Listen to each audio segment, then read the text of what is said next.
근육 밸런스 지수 상대적으로 다행이에요. 왜냐하면 그나마 그래도 굉장히 직관적으로 쉬운 과정이거든요. 앞에 사실 좀 어려우셨잖아요, 그렇죠?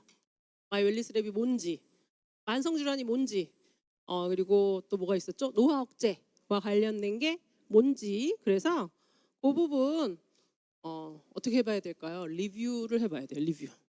왜냐면 제가 그냥 안 왔거든요. 선물을 가져왔거든요. 그래서 자신 있는 리더님 손들어서 이야기해 주시면 좋으실 것 같아요. 노화 억제 분석 지수와 관련돼서 이 노화 억제 분석 지수는 네 벌써 손들고 계시네요. 뭐를 활성산소. 그리고 활성산소니까 그게 결국은 뭘까요? 항산화. 그렇죠? 탄화. 탄화를 얼마나 통제하느냐.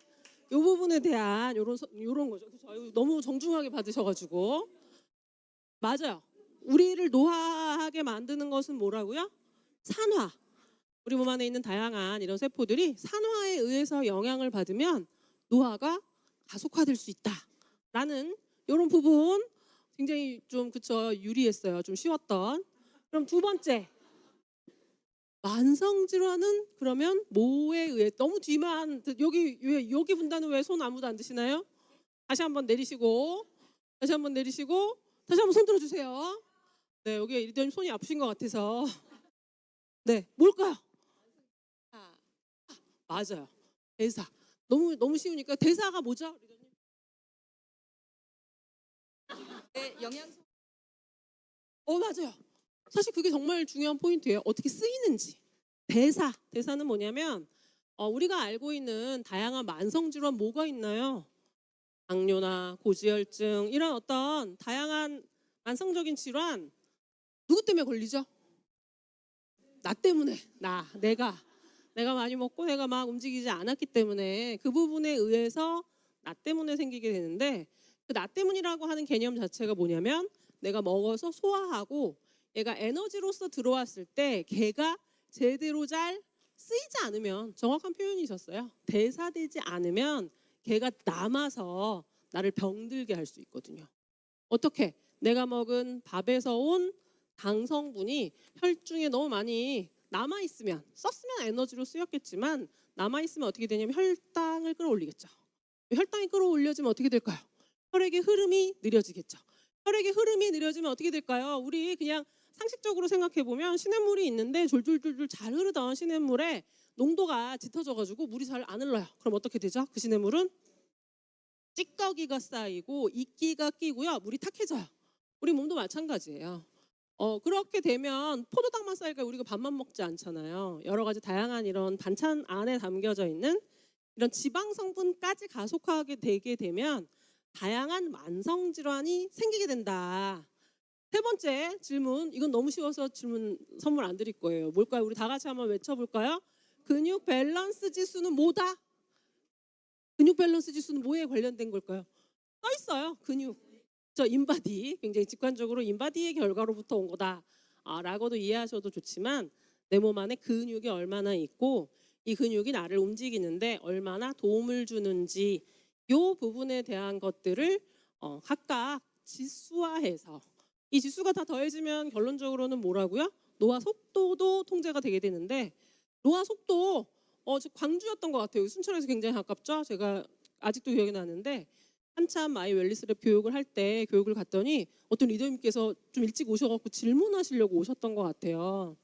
본인의 노화 속도가 0.5배속이 나왔대요. 이게 맞냐? 너무 0.5배속 나와서 이상하다. 이런 사람 있나요? 그래서 리더님이 전국에서 1등이신가 봐요. 0.5까지 가능하니까. 그러면 이제 그 리더님은 0.5배속이니까 건강과 관련된 문제가 전혀 없다라고 얘기할 수 있을까요? 아니에요. 그렇죠? 아니죠. 사실은 그 부분은 이 노화 속도라고 하는 것은 사실 지금에 있어서의 딱 지점이에요. 이거를 또 빗대어서 아마 이전 뉴트라이트 이 아카데미 과정에서 말했을 텐데 마치 뭐랑 똑같냐면 초등학교 6학년인데 전교 1등이에요. 그럼 그 전교 1등의 아이가 중학교에도 전교 1등, 고등학교에도 전교 1등, 대학교 1등일까요? 아니에요. 사실 지금에 있어서의 속도예요. 지금에 있어서의 어떤 평가 그냥 한순간일 수 있는데 사실 의미는 있죠. 그래서 더 면밀하게 뭘 봐야 되냐면 그 속도를 어떻게 구성하고 있는지에 대한 각각의 지수를 이해하셔야 되고, 또 아래쪽에 내려가면 국영수 교과목의 성적도 이야기하지만 또 뭐도 얘기하죠? 생활 태도. 수업을 얼마나 잘 듣고 친구들하고 얼마나 잘하고 학교를 얼마나 잘 열심히 잘 등교하는지에 대한 이런 생활 습관과 관련된 이런 내용들까지도 총체적으로 포괄해서 점수를 주는 것, 이게 바로 마이 웰니스 랩이다. 그래서 오늘은 마지막 편인 근육을 다룬다라고 이해하시면 좋으실 것 같고, 또 이 각각의 지표들이 다 분리되어 있다라고 말씀드렸나요? 이 각각의 어떤 건강과 관련된 이런 지표, 만성질환, 노화 억제, 근육, 얘가 다 별개의 따로따로의 어떤 지표일까요? 아니에요. 여기 또 써 있죠. 연결돼 있어요. 연결. 만성질환과 관련돼서 이거를 뭐라고 이야기하냐면, 이건 열매다라고 이야기하죠. 내가 내 생활을 제대로 관리하지 못해서 무언가 잔여물이 남으면 열매가 열려요. 좋은 열매는 아니겠죠, 그렇죠? 나를 만성질환에 걸리도록 하는 이런 씨앗이 될 수 있는 열매, 그게 바로 체지방이에요. 근데 이 체지방 관련된 부분은 만성질환에만 연결되는 것이 아니라 근육하고도 아주 밀접하게 연결이 되어 있고요. 그래서 이 근육 밸런스 지수, 이 근육을 기점으로 해서 이 근육이 내는 퍼포먼스, 운동을 얼마나 잘하는지, 영양의 균형을 얼마나 잘 채우는지, 지방은 잘 조절되는지, 피로와 수면까지 다양한 이런 영역들이 서로 연결되어 있구나라고 이해하시면 좋으실 것 같고요. 그래서 가장 첫 번째, 이건 우리 너무 잘 알고 있는 거죠, 그렇죠? 근육에 대한 내용을 좀 살펴보도록 할까요? 우리 근육을 만드는데 꼭 필요한 영양소, 이거는 뭐를 가져왔다고 말씀을 드렸죠? 마이 웰니스 랩 가이드북, 영양 성분표. 지금 다 처음 듣는데 이런 표정을 하고 계신데, 오늘 아카데미 마지막 날이거든요. 처음이 아니고 다 잘 알고 계세요? 마이 웰니스 랩의 가이드북을 어떻게 하라고 말씀드렸냐면, 다 출력하라고 말씀을 드렸죠. 출력 버튼 없어요. 하지만 누가 대표로 출력을 해가지고 좀 올려주셔가지고 한번 좀 공부하실 필요가 있거든요. 마치 영어 사전처럼 이 단어가 무엇이고 어떤 뜻인지를 다 표로 만든 게 이 마이 웰니스 랩 가이드북 3의 영양 성분표고, 걔만 있으면 내가 이것저것 조합해서, 사실은 오늘 아카데미가 필요 없을 수도 있어요. 그 부분을 내가 열심히 숙지해서 익힌다라고 한다면, 그래서 그 내용을 바탕으로 해서 근육에 도움을 줄 수 있는 영양소로 이렇게 정리를 해놨는데요. 이거 그냥 단순히 정리만 한 게 아니라 제가 또 살짝 보면서 한번 분류를 해봤어요. 근육과 관련된 도움이 되는 영양소들이 있는데, 그 영양소들의 기능을 자세하게 살펴보면 크게는 두 개로 나눌 수 있다는 거예요. 어떻게 나눌 수 있냐? 근육을 구성하는 데 필요한 영양소가 있고요. 근육이 기능을 하는 데 도움을 주는 영양소가 있어요. 경우에 따라서는 두 가지를 동시에 하기도 해요. 그래서 마이 웰니스 랩 가이드북의 영양 성분표를 왜 자꾸 봐라라고 이야기하냐면, 그 영역에 도움이 되는 그 영양소와 그 영양소가 어떤 기능을 하는지에 대한 내용을 아주 길지도 않아요. 우리 요즘은 길게 말하면 안 듣잖아요. 한 줄로 정리를 해놨어요. 그래서 그 부분과 관련된 것들을 좀 보다 보면 자꾸 보면 보여요. 그래서 뭘 하셔라라고 말씀드렸냐면, 내 결과지를 놓고 내가 가지고 있는 건강에 문제 있죠. 내가 근육이 적어. 그럼 도움이 되는 영양소 쭈르륵 보면서, 내가 근육은 있는데, 말 그대로 덩치는 있는데 힘이 약하신 분들이 있어요. 그런 분들이 있죠. 상대적으로 저도 그렇거든요. 떡발이 좀 있지만 힘은 없거든요. 약간 그런 사람들은 뭘까요? 등 골격계의 기능적인 이런 부분에 도움을 줄 수 있는 영양소를 조금 더 신경 써야 되는 거고, 근육 그 자체가 좀 부족하지, 여성분들은 사실 거의 대부분 그러실 거예요. 그래서 어떤 영양소가 필요한지에 대한 이런 부분들을 살펴볼 필요가 있다라고 말씀드리면서, 이 근육과 관련된 거 휙 넘어가긴 했는데, 뭐 운동 적응, 단백질 대사, 호르몬 조절, 에너지 생성, 신경근, 뼈 건강까지 사실은 나중까지의 나의 건강을 놓고 봤을 때 굉장히 중요한 역할을 하는 것이 바로 근육이다 라는 이런 부분 좀 말씀을 드리면서, 우리 근육 구조적 안정성과 운동 기능성의 핵심 근육이다. 이 근육 왜 중요하냐면, 우리 몸 안에 있는 세포는 끊임없이 유지 교체가 되기 때문에 그렇습니다. 어떤 거는 굉장히 빨리 교체되고요. 어떤 거는 좀 오래 걸려요. 근육도 사실은 전체를 다 교체하려고 하면 좀 시간이 걸립니다. 우리 몸 안에 있는 세포 중에서 가장 빨리 교체되는 거 뭐라고 말씀드렸죠? 소화기계의 점막세포. 우리 그쵸 비긴과 뉴트라이트 프로바이오틱스 교육을 하는 것 때문에 뭐 지호셉 대표님의 강연도 듣고 많이 들으셨잖아요. 장 점막 세포가 며칠마다 교체된다고요? 미점막 같은 경우는 더 빠르지만 장 점막 세포는 수명이 4일에서 5일밖에 되지 않는다. 그때 갈린다. 영양소가 굉장히 많이 필요하다라고 말씀을 드렸잖아요. 그렇기 때문에 얘를 또 다른 형태로 교체해서 만들어내기 위해서는 뭐가 필요하냐면 걔를 구성하는 말 그대로 영양소. 내 몸을 구성하는 가장 주된 영양소 뭘까요? 단백질이 제가 자꾸 그러는 거죠. 단백질이 좀 필요하다. 마이크를 아래쪽을 잡아야 되는 걸까요? 이게 소리가 자꾸 이상하게 나네요. 단백질이 좀 필요하다라는 이런 부분을 조금 말씀을 드리면서 이 단백질 제대로 보충되지 않아서 이제 근육이 소실되기 시작하면 어떻게 될까요? 여러 가지 다양한 문제가 생겨요. 이 근육이 소실되면서 일어날 수 있는 문제점 뭐가 있을까요? 우리 근육을 뭐라고 이야기하죠? 근육에 굉장히 중요한 기능이 하나가 있어요. 나를 바로 세워주는 역할을 하고요. 또 다른 기능, 오프라인 교육 때 제가 종종 말씀드리는 어떤 기능인데 얘는 뭐냐면 청소기예요. 진공 청소기. 우리 집에서 청소를 한다고 생각을 해볼게요. 여기로 나오니까 덥네요. 우리 집에서 청소를 한다고 생각을 해볼게요. 청소를 하는데 아주 비싼 청소기 막 있잖아요. 막 100만 원도 넘는 이런 청소기를 하면 막 구석구석 먼지를 쫙 빨아들여서 굉장히 빨리 청소할 수 있거든요. 그런데 우리 집에 그 청소기가 없어. 빗자루밖에 없어. 그럼 어떻게 될까요? 그 비싼 청소기로 청소하는 것보다 시간이 훨씬 더 많이 걸릴 텐데 이 예시는 뭐냐면 우리 몸 안에서 내가 섭취한 영양분을 가장 많이 쓰는 기관이 어디라고요? 근육이에요. 근육이 가장 많이 써요. 내가 섭취한 영양소의 사실은 거의 뭐 6, 70%까지도 이 근육이 쓴다라고 이해하시면 좋으실 것 같습니다. 청소기의 성능이 점점 나이가 들면 떨어지는 거예요.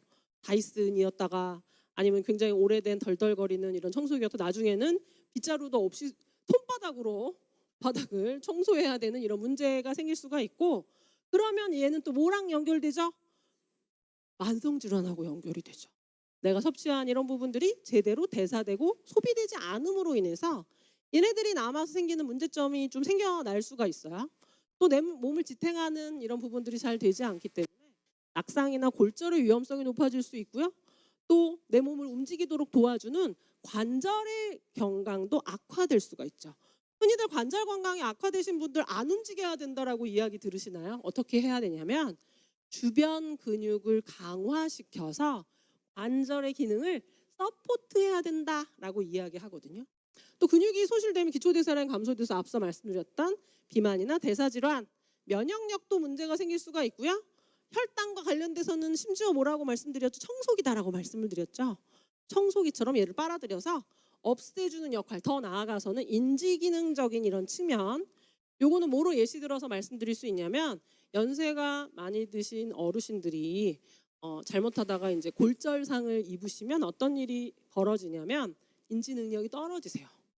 활동을 하지 못함으로 인해서 오랫동안 누워 계시거나 요양원에 가시게 되면 경우에 따라서는 치매가 더 심해지는 거 확인하실 수가 있죠. 그래서 인지적인 측면, 우울이나 무기력과도 관련이 된다라고 말씀을 드리면서 또 근육은요.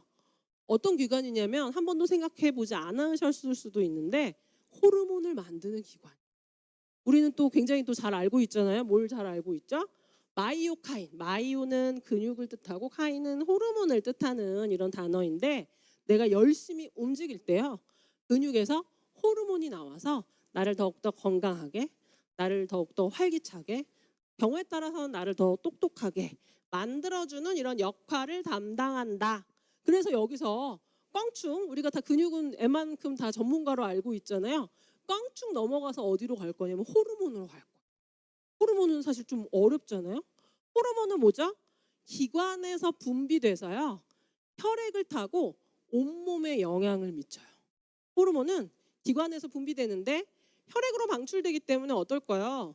온몸으로 영향력을 한 곳이 아니라 굉장히 다양한 곳에 영향을 미친다라는 이런 부분 좀 말씀을 드리면서 이 다양하게 호르몬을 분비하는 내분비 기관을 좀 보여드리고 있어요. 여러 가지 다양한 기관이 있죠. 생식기도 있고요. 뭐 부신이나 갑상선이나 뭐 흉선이나 췌장 췌장에서는 뭐가 분비되죠? 인슐린 분비되잖아요. 목에 있는 나비넥타이라고 이야기하는 갑상선에서는 대사 호르몬이 분비되고요. 근육에서는 뭘 분비한다? 나를 똑똑하게 하는, 더욱더 건강하게 하는 마이오카인이 분비되기 때문에 한꺼번에 뭉뚱그려서 내분비 시스템으로 좀 이해하시면 좋으실 것 같아요. 그래서 근데 이제 그 중에서도 이제 더 뭘 알아야 되냐면 생식기에서 분비되는 성호르몬에 대한 거를 조금 좀 다뤄보려고 합니다. 남성 호르몬, 이 남성 호르몬은 어떤 역할을 하죠? 남성을 남성답게 하는 역할을 해요. 남성을 남성답게, 남성다운 거 뭘까요? 좀 근육도 좀 있고 좀 더 건장하고 경우에 따라서는 좀 무모하기도 하고, 아이들이 이제 유치원에 꼬맹이 남자애들 꼬맹일 때는 안 그러다가 조금 머리가 크기 시작하면 어떻게 하죠? 놀이터 미끄럼틀에서 내려오는 것이 아니라 거기서 뛰어내리기 시작을 하죠. 갑자기 거기서 막 뛰어내려 이상한 짓을 해요. 막 벽을 막 넘어가고, 남성 호르몬이 분비되면서 하는 무모한 이런 행동이에요. 굉장히 논리적이고 이런 냉철한 이런 어떤 특징도 있지만 약간의 광기 이런 것들도 남성 호르몬이 가지는 어떤 특징이다라고 말씀을 드리면서, 이전에 어린이에 대한 이런 이야기 아카데미에 설명드릴 때는 뭐라고 말씀드렸냐면 이것도 이제 남성 호르몬이 분비되는 것도 이제 2차 성징과 관련된 내용이다라고 말씀을 드렸는데, 너무 이른 시기에 그 부분이 발전되기 시작을 하면 이 부분은 성장의 가능성을 조금 갉아먹는 요소가 된다라는 이런 부분 좀 말씀을 드렸죠. 남성 호르몬 아직도 더 남아 있네요. 이 남성 호르몬 이제 분비가 되기 시작을 하면 완만하게 계속 건강하게 유지가 되다가요. 40대 이후에는 어떻게 되냐면 서서히 떨어지는 특징을 보여요. 서서히 떨어진다. 여성과는 조금 다른 건 여성은 굉장히 급격하게 떨어지죠. 근데 남성은 굉장히 오랜 시간에 걸쳐서 서서히 떨어지기 때문에 간혹 굉장히 놀라운 상황을 보기도 해요. 굉장히 유명한 배우 집안이죠. 아버지도 배우고 아들도 배우인데 아들이 장가를 안 갔는데 아버지가 동생을 또 낳았어요. 그런 거 그쵸? 다 잘 알고 계시잖아요. 굳이 말하지 않아도 70대가 넘으셨는데 그게 가능하다. 왜? 남성은 가능해요. 이 호르몬과 관련된 내용이 서서히 줄어들기 때문이다. 환경적인 요인에 의해서 영향을 받을 수가 있는데 뭐 음주나 흡연, 스트레스, 비만과 같은 요인에 의해서 악영향을 받을 수 있다라는 거 기억하시면 좋으실 것 같고, 여성 같은 경우도 여성을 여성답게 피부를 부드럽게 또 여성의 건강을 지켜주는 호르몬이 여성 호르몬이잖아요. 어떻게 지켜주는 걸까요? 여성 호르몬이 많이 분비될 때는요. 뼛속에서 칼슘이 빠져나가지 못하도록 잘 알고 계시죠? 붙잡아주는 역할을 하고요. 또 다른 장점 중에 하나는 뭐냐면 지방의 분산 저장을 도와요. 핵심 코어 내장이 아니라 여기저기 다른 곳에 건강에 좀 문제가 되지 않는 곳에 막 이렇게 지방 분권적으로 쌓일 수 있도록 도와주거든요. 그래서 여성들 같은 경우에 체지방은 많지만 인바디를 재보시면 아실 거예요. 내장 비만이 사실은 폐경 이전에는 남성보다 사실 그래도 건강하게 유지되는 이런 패턴을 보이죠. 체지방은 많지만 그 이유는 뭐냐면 지방을 여기저기 내부 코어가 아니라 어디도 살을 찌우죠. 등에도 살을 찌우고 허벅지에도 살이 찌우고 손가락에도 살이 찌고 발가락에도 살이 찌고 막 이렇게 여기저기 막 내 손발이 커졌어. 결혼 반지가 안 들어가고 나이가 들수록 발 사이즈가 커지잖아요. 살이 찌시는 거라고 생각을 하시면 돼요. 그렇죠? 그런 부분. 또 여성을 여성답게 하는 이런 어떤 역할. 그래서 남성 호르몬과는 아까 보여드렸던 것처럼 그래프의 패턴이 틀려요. 급격하게 올라갔다가 일정 부분 정점을 유지하다가 급격하게 떨어지거든요. 그래서 여성이 가지는 이 건강상의 어떤 혜택을 누릴 수 있는 시간이 상대적으로 남성에 비해서는 짧다라고 이해하시면 좋으실 것 같고, 이 자료도 옛날부터 굉장히 많이 보여드렸던 내용이죠. 건강과 관련돼서 이 호르몬 앞서 설명드렸던 것처럼 기관에서 분비돼서 혈액을 타고 온몸에 영향을 미쳐요. 그래서 여성 호르몬, 남성 호르몬 어떤 면에서 보면 성 호르몬이기 때문에 우리 몸 전체에 영향을 미쳐 이렇게 생각하실 수가 있지만, 기가 막히게도 이 부분은 뭐냐면 고콜레스테롤 혈중 유병률이거든요. 만성질환 관련된 지표 중에 하나죠. 우리가 딱 상식적으로 생각을 해볼 때 여성과 남성 고콜레스테롤 혈증은 누구에게 더 많을까요? 누구에게 더 많을 것 같으세요? 여성이 많다. 왜 그렇게 생각하시는지 얘기하실 분 계세요? 혹시 선물 드릴게요. 왜 여성이 리더님 근육이 별로 없어서 그쵸. 어떤 분이셨죠? 근육이 별로 없어서 어찌됐건 용감하게 답변을 해주셔가지고 선물을 드리도록 할게요. 그쵸? 맞아요. 여성이 근육이 별로 없어서. 근데 또 그렇게 말하기에는 조금 뭐라고 하죠? 표현을 들자면 약간 껄쩍지근한 이런 부분이 답이 아주 껄쩍지근하다. 아주 클리어하진 않다. 근데 정확하게는 맞추시긴 하셨어요. 여성이 높아요. 여성의 고콜레스테롤 혈중 유병률이 높거든요. 근데 그게 쭉 다 높은 게 아니고요. 변해요. 이거는 여성이고 파란색은 남성이거든요. 그래서 3, 40대에는 남성의 고콜레스테롤 혈중 유병률이 훨씬 높아요. 근데 걔가 언제 역전이 되냐면 50대부터 역전이 돼요. 그래서 얘를 꺾은선 그래프로 이렇게 그려놓은 거예요. 여성이 낮다가요. 폐경 기점이죠. 그래서 정확하게 아셨죠. 45세에서 54세 이 폐경을 기점으로 해서 치고 올라가기 시작을 해요. 갑자기 여성분들이 근육이 없다가 폐경 이후에 갑자기 다 알통을 막 만드셔가지고 근육 부자가 되셨을까요? 그건 아니겠죠, 그렇죠? 호르몬에 의해서 좌지우지 된다라는 거예요. 호르몬에 의해서 전체적으로 여성의 고콜레스테롤 혈중 유병률이 이렇게 좌지우지 된다. 라는 것 또 설명드릴 수가 있고 그러면 그것만 영향을 미치느냐? 비만 유병률도요. 전체적으로 비만 유병률 남성이 훨씬 많아요. 우리나라 남성은 2명 중 1명 거의 50%가 비만이다라고 말씀드렸잖아요. 여성은 3분의 1, 4분의 1 정도가 돼요. 3명 중 1명, 4명 중 1명 그 사이로 왔다 갔다 하고 있거든요.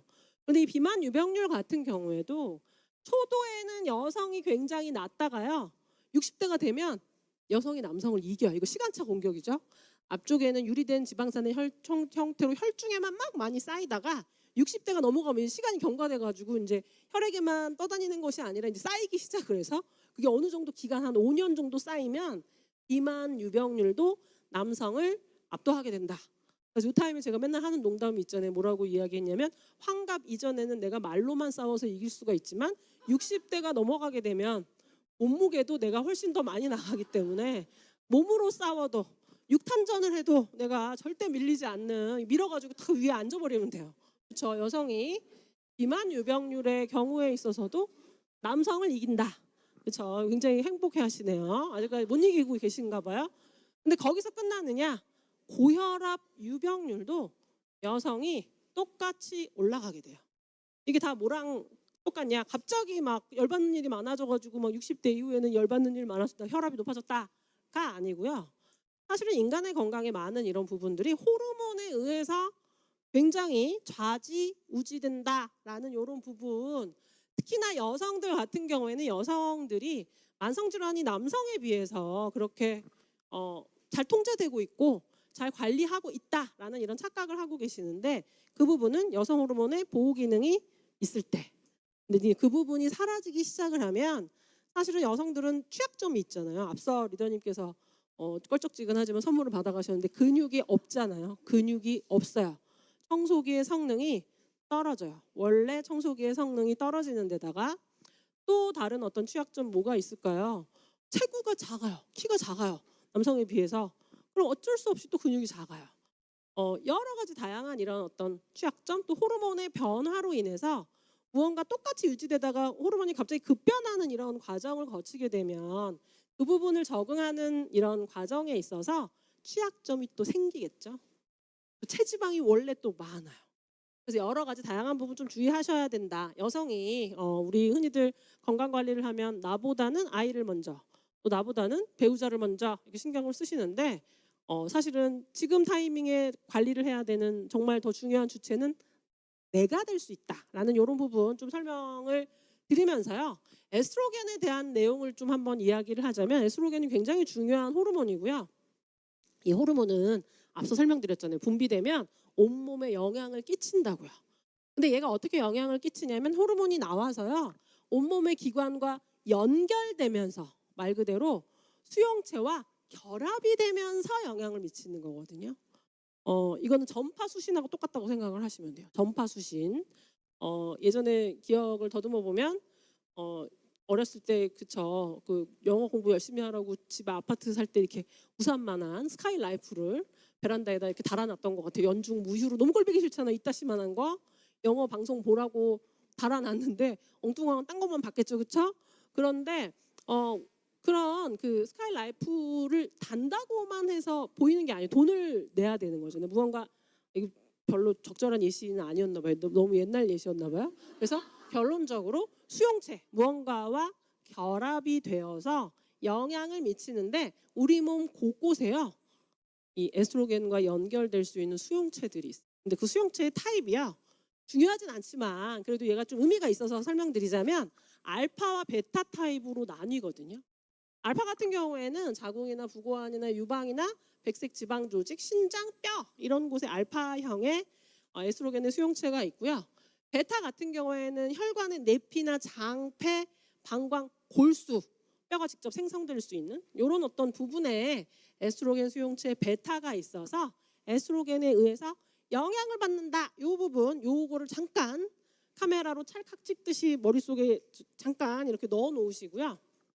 이 호르몬이 저하되게 되면 호르몬이 분비되면 우리 몸 안에 있는 다양한 이런 곳에 있는 그 수용체와 결합을 이루어서 얘가 영향을 받게 되는데 호르몬이 분비되지 않으면 결합되지 않기 때문에 뭐 뼈에서 칼슘이 더 많이 빠져나간다거나 근육이 약해진다거나 혹은 대사가 저하된다거나 혈당이 높아진다거나 지방이 많이 쌓이는 이런 문제가 나타날 수 있다라는 이런 부분들 기억해 주시면 좋으실 것 같습니다. 그래서 이 호르몬과 관련된 이 남성 전립선 건강에 도움을 주는 호팔메토와 네툴루트 수출물 호박씨유 요거 성분에 대한 것 좀 설명드리고 있고 갱년기 여성 건강 물론 이게 다는 아니에요. 근데 갱년기라고 하는 어떤 특정한 딱 지점을 뾰족하게 꼬집어서 좀 살펴본다라고 한다면 루바브 뿌리 추출물이 도움을 드릴 수 있다라는 것. 이 갱년기 증상으로 잘 나타날 수 있는 안면 홍조, 뭐 우울감 같은 이런 갱년기 증상들을 원활하게 도와주는데 이 루바브 뿌리 추출물이 도움을 준다라고 이해하시면 좋으실 것 같고 이 갱년기 증상 중에 대표 증상 땀이 나거나 얼굴이 붉어지거나 이런 어떤 증상이 왜 생겨나는 걸까요? 이건 굉장히 재미있는데요. 그 대표적인 이유는 시상하부라고 하는 내 몸을 통제하는 뇌의 기관과 생식기가 멀리 떨어져 있기 때문에 그래요. 우리 너무너무 잘 알고 계신 것처럼 여성은 평생 쓸 원신 환자를 가지고 태어나죠. 아기 때 갖고 태어나요. 엄청나게 많은 이 원신 환자를 가지고 태어나는 거거든요. 그래서 갱년기라고 하는 것은 뭐냐면 그 원신 환자가요. 다 고갈된 거예요. 다 쓴 거예요. 곳간이 빈 거예요. 곳간이 비어가지고 더 이상 밥 좀 주세요라고 이야기해도 내놓을 쌀이 없는 이런 상황인데 그 상황을 뇌가 안다 모른다? 몰라요. 뇌에서는 얘를 어떻게 판단을 하냐면 이 난자가 이렇게 성숙이 돼서 이렇게 발현되면서 생겨나는 호르몬의 혈중 농도로 체크를 하는 거거든요. 근데 호르몬의 농도가 낮아졌어요. 그럼 뇌는 어떻게 하냐면 이제 이 씨앗을 내놔 곳간에서 얘를 빼내라고 자극을 하는 이런 호르몬을 또 분비를 해요. 명령을 내려요. 근데 여기는 머리가 또 거리가 많이 떨어져 있으니까 곳간이 빈 거예요. 그러니까 어떠냐면 이건 마치 지금 여름방학과 같은 상황이죠. 집이 너무 지저분해가지고 애한테 너 놀지만 말고 집 좀 치워라. 한마디 얘기하면 갑자기 아이가 벌떡 일어나고 막 집을 치우나요? 한 번 얘기하면 안 하고 두 번, 세 번 소리를 빽 질러야 그때 하잖아요. 뇌에서는 지금 그런 상황이에요. 하라고 자꾸 명령을 내리는데 아래쪽의 상황은 뭐냐면 애가 일어나야 되는데 다리가 부러졌어. 일어날 수가 없어. 청소를 할 수가 없어. 누워만 있어야 돼. 이런 어떤 상황이고요. 그래서 그런 기간이 바로 갱년기 상황이다. 그러면 땀하고 열감하고 무슨 상관이에요? 뇌에 이렇게 생식기와 관련된 이런 과정을 통제하는 뇌의 영역은요. 이것도 사실 살짝 어렵긴 한데 인간적인 영역이 아니고요. 굉장히 어떤 면에서 보면 동물적인 영역이에요. 생존과 관련된 영역이잖아요. 그래서 인간의 뇌를 보면 바깥쪽에 껍데기 대뇌 피질은요. 뭐 아름다운 것을 보면 감동하고 막 누군가와 함께 하고 싶고 공부하고 싶고 막 이런 뭔가를 즐기고 싶은 인간들만이 가진 영역인데요. 뭔가 생식을 하거나 생식적인 측면, 생존을 위해서 혹은 체온을 조절하거나 배가 고프다거나 땀을 조절하거나 이런 거는 이거는 굉장히 동물적인 영역이거든요. 그래서 시상하부라고 하는 굉장히 동물적인 영역의 뇌에 얘가 모여 있어요.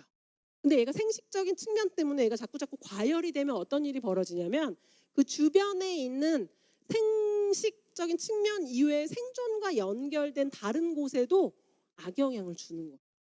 마치 여기 리더님께서 화가 나가지고 막 이렇게 울부락불부락 하시면 옆에 있는 여기 리더님, 요 뒤에 있는 몇몇 리더님이 마음이 굉장히 불편하잖아요. 그런 것과도 똑같은 상황이다라고 생각하시면 돼요. 그래서 안면홍조, 우울감 등의 이런 비정상적인 이런 상황이 생겨날 수가 있어서 근데 어떻게 해요? 곳간이 다 비었는데 남의 곳간을 뺏어올 수도 없고 그래서 도움을 줄 수 있는 부분을 활용하는데 그게 뭐냐면 이 호르몬하고 굉장히 유사하게 생긴 성분들을 섭취를 하게 되면 이게 직접적인 호르몬은 아니지만 도움을 줄 수 있는 우리 몸 안에 있는 다양한 수용체와 이 비슷하게 생긴 모양이 결합되어서 불편감을 좀 완화해 줄 수 있는 거다. 괜찮으시죠? 그렇죠? 아직까지는 아까 밥을 맛있게 듣고 오셔서 그런지 모르겠지만 아주 대놓고 포기하신 분은 아무도 안 계신 것 같아요. 다행히. 그래서 갱년기 그리고 도움을 주는 영양소들이 이렇게 결합이 되어서 도움을 주는데 루바부브리 수술물 같은 경우에는요. 에스트로겐 수용체 어디와 연결된다? 베타와 연결된다. 이게 좀 포인트예요. 베타. 알파 같은 경우에는 자궁이나 유방이나 경우에 따라서는 내가 이제 더 이상 필요가 없는데 이제 그 부분이 너무너무 자극이 되거나 불편감이 생겨나면 안 되는 이런 상황에 계신 분들이 있잖아요. 그래서 에스트로겐 수용체 알파가 있는 곳이 아니라 베타는 상대적으로 이 부분이 자극이 돼도 영향을 조금 덜 받는 그러니까 건강상의 악영향을 줄 수 있는 이런 부분들이 조금 배제되어 있다라고 이해하시면 좋으실 것 같아요. 그래서 에스트로겐 수용체 베타를 선택적으로 활성화하기 때문에 이 호르몬 관련된 제품 같은 경우에는 장기간 섭취해야 되잖아요. 굉장히 장기간 안전하고 건강하게 섭취할 수 있는 경로가 된다라고 이해하시면 되실 것 같고요. 또 이 호르몬과 관련돼서 이 호르몬의 그 변화와 굉장히 또 유사한 게 뭐냐면 골밀도의 그 그래프하고도 굉장히 연결이 되는 거 잘 알고 계시죠? 그래서 이 골밀도를 이야기할 때는 뭘 많이 말씀드렸냐면 우리가 평생 올라가야 할 산을 30대에 다 만들어 놓는다라고 말씀드렸잖아요. 골밀도 30대까지 높일 수가 있는데 30대 이후에는 더 이상 골밀도를 안타깝지만 높일 수는 없어요. 뼈를 막 꽉꽉 들어차게 아무리 칼슘 먹어도 뼈 속에 칼슘이 들어차지는 않아요. 그럼 내가 칼슘 왜 먹어야 돼? 열심히 먹었는데 무슨 소리야? 왜 그러냐면 산은 올라가지만 그 산에서 내가 계속 살 수가 없고요. 결국에는 내려와야 되거든요. 골밀도를 맥스로 찍어놓고 그 다음에는 몸에서 계속 빠져나가요. 근데 안 먹게 되면 어떤 일이 벌어지냐면 더 빨리 빠져나가는 거예요. 더 빨리 산에서 야트막한 동산에 올라갔는데 막 전속력으로 뛰어 내려오면 뭐 한 10분 만에도 내려오겠죠. 내 몸을 유지하고 지탱하는 이런 굉장히 중요한 이런 부분에 치명적인 문제가 생길 수도 있다. 쌓는 것도 중요하지만 빠져나가는 것을 막는 것 사실은 어떤 면에서 보면 빠져나가는 것을 막는 게 더 중요할 수도 있다라고 조금 말씀을 드리면서 아주 이상한 수학 공식 이거는 넌센스 퀴즈예요. 1 더하기 1 더하기 1은 뭘까요? 3. 이건 넌센스라고 말씀드렸잖아요. 1 더하기 1 더하기 1은 100이에요. 100. 오늘 바보로 하나 나를 어떻게 1 더하기 1 더하기 1이 100이야. 1 더하기 1 더하기 0. 1 더하기 0 더하기 1. 0 더하기 1 더하기 1은 뭘까요? 그렇죠. 여기 눈치껏 지금 손을 이미 드신 리더님이 계시는데요. 0이에요. 0. 왜 0일까요? 하나라도 부족하면 여기 리더님 하나라도 부족하면 안 되는데 그 하나가 뭘까요? 이 하나가 뭘까요? 마그네슘, 비타민 D. 그거 말고 까지 아직 안 갔고 호르몬 뼈 근육하고 또 뼈가 내 몸을 움직이도록 관절 맞아요. 아 기가 막히네요. 박수 한번 쳐주세요. 기가 막히네요. 도움이 되는 이런 영양소에 대한 이런 부분까지도 기가 막히게 아주 절묘하게 탁 잘 맞추셨어요. 맞아요. 칼슘, 마그네슘, 비타민 D까지 필요한 이런 그쵸 문 박사님이시래요. 그렇죠. 네, 맞아요. 아주 이상한 수학 공식. 뼈, 관절, 근육 아주 기가 막히게 영양소까지 정확하게 탁. 이제 제가 안 오면 저 리더님께 질문하시면 되실 것 같아요. 맞아요. 활동성을 위한 키 팩터로 이 세 가지 다 중요해요. 중요하지 않은 게 하나도 없다. 뼈는 완전 통뼈인데 근육이 하나도 없어. 움직일 수 있을까요? 어려워요. 근육은 빵빵한데 뼈가 부러졌어. 이것도 마찬가지로 움직이기 어렵잖아요. 관절도 마찬가지. 뼈하고 근육하고 괜찮은데 관절에 너무 문제가 있어가지고 막 물이 차고 너무 아파. 그럼 그것 또한 움직이기가 어렵겠죠. 이 세 가지가 너무너무 중요한데 이 세 가지에 영향을 미치는 이런 요인들을 조금 살펴보면 안타깝게도 나이가 들면 취약해요. 왜냐면 내가 이미 얘를 많이 썼기 때문에 좀 닳아져 있거나 손상되어 있을 가능성이 굉장히 높고요. 성별로는 여성이 취약해요. 왜 여성이 취약하냐면 어떤 면에서 보면 생물학적으로 여성은 뼈도 좀 남성보다 좀 얇고 근데 제가 이거는 리더님들이 뭐 놀리시지 않으시지만 제가 요 근래 가족 사진 놀러 가서 사진을 찍어봤더니 애들이 이제 찍어줬겠죠? 깜짝 놀랐어요. 제 다리가 남편 다리보다 굵더라고요. 2배더라고요.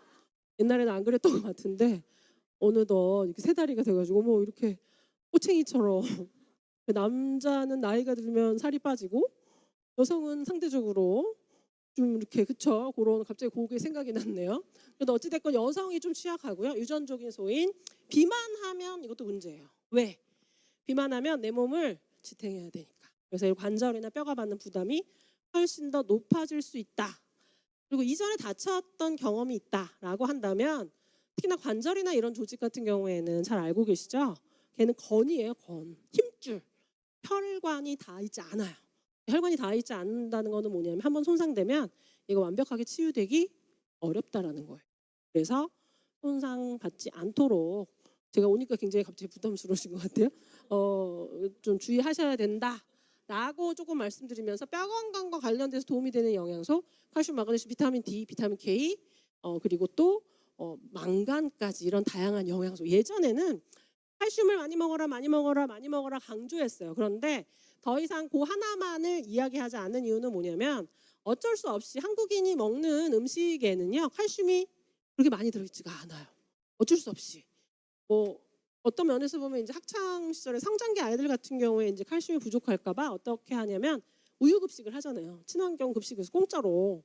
근데 아마 경험이 다 있으실 거예요. 제가 또 둘째가 늦둥이여가지고 둘째 이제 6학년이 되긴 했는데 걔가 아무 불만 없이 우유를 먹다가 언제부터 불만을 토로하기 시작했냐면 3, 4학년부터 자기 안 먹고 싶다고 속이 안 좋고 냄새 나고 이래서 우유를 안 먹고 싶다고 급식을 안 하는 거는 이제 엄마가 체크를 해서 학교에 보내면 회신을 하면 이제 못 먹게 할 수 있잖아요. 그런데 뭐 밥도 안 먹고 가고 막 이러니까 먹어라 막 이렇게 강조를 했는데 그러면 어떤 일이 벌어지냐면 책가방을 잘 봐야 돼요. 왜냐하면 안 먹고 갖고 와요. 그래서 한 번은 정말 폭발하기 일보 직전에 우유 팩이 이제 공처럼 돼가지고 조금 아차 잘못하면 터져가지고 난리 날 뻔한 이런 상황을 발견하게 되죠. 근데 그 아이들이 왜 우유를 안 먹으려고 그러는 걸까요? 우유를 안 먹는 이유는요. 사실은 어떤 면에서 보면 되게 당연해요. 이게 젖먹이 동물이 아니기 때문에 우유 및 유제품 같은 경우에 이제 젖먹이 동물은 유당을 분해하는 분해 효소를 어렸을 때는 가지고 있어요. 그것밖에 안 먹으니까 걔를 잘 소화 흡수해야 되잖아요. 근데 이미 젖먹이가 넘었기 때문에 나이가 들면 들수록 유당 분해 효소가 없어지게 되거든요. 그러니까 뱃속이 너무 불편하고 좀 너무 싫은 이런 어떤 부분. 근데 그럼에도 불구하고 먹을 게 없으니까 막 설사를 쭉쭉 하면서 우유를 먹어야 되는 걸까요? 설사를 하더라도 먹어야 된다? 사실은 아니겠죠. 그리고 또 그거 말고도 여기 리더님들께서는 한 단계 더 업그레이드된 정보를 가지고 있어요. 우유를 많이 먹어도 제가 좋은 칼슘의 급원이 안 된다는 것. 오히려 산성식품이기 때문에 체내에 있어서의 알칼리를 버퍼로서 끄집어내서 가는 이런 요소가 된다는 것 너무너무 잘 알고 있죠. 그래서 뼈와 관련된 내용을 좀 보자면 뼈의 속사정은 겉으로 드러나지 않는다. 내 속사정을 잘 몰라요. 겉으로 보면 단단한 것 같지만 이 뼈는 속 안에는 어떻게 되어 있냐면 스펀지 같은 해면 조직으로 되어 있어요. 그래서 얘를 어떻게 채워야 된다고요? 조금 치밀하게 채워놔야 되죠. 그렇죠?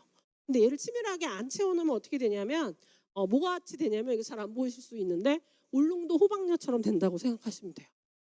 겉으로 보면 너무 엿가락이 튼실하게 돼 있네라고 이야기했는데 입에서 탁 넣고 깨물면 와사삭 끊어지잖아요.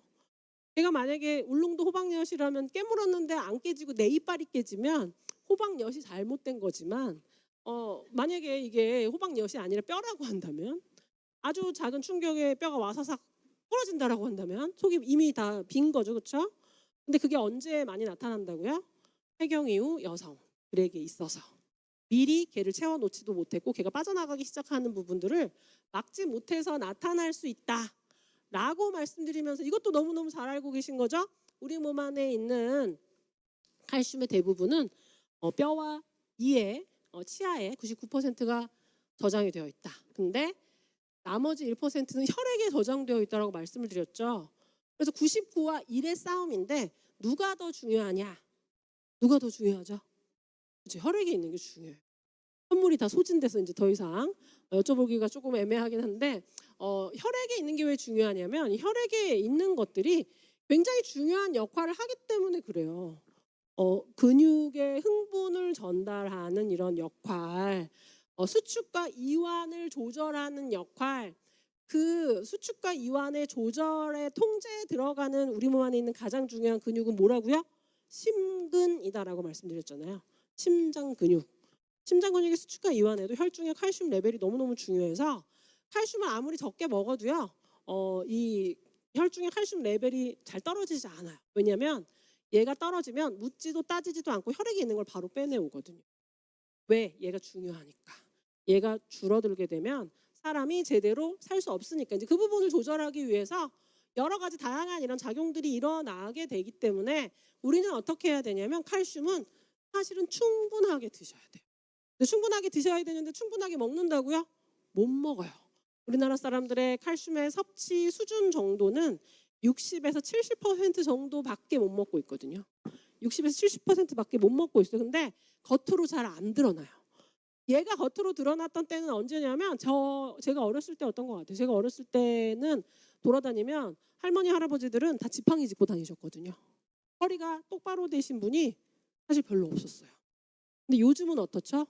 이렇게 지팡이 짚고 다니시는 할머니 할아버지들이 잘 없어요. 그게 어느 정도 수준이냐? 60에서 70% 정도의 칼슘을 섭취했을 때 정도 수준이에요. 속은 비어 있지만 그래도 어느 정도 틀은 유지되는 거죠. 그럼 예전처럼 이렇게 비어 있는 이런 상황 뭘까요? 틀도 유지 못하는 거예요. 안에서 주저앉았기 때문에 내 허리를 제대로 세우지 못하고 이렇게 척추가 바로 세워지지 않는 이런 주저앉음이 나타날 수 있다. 언제?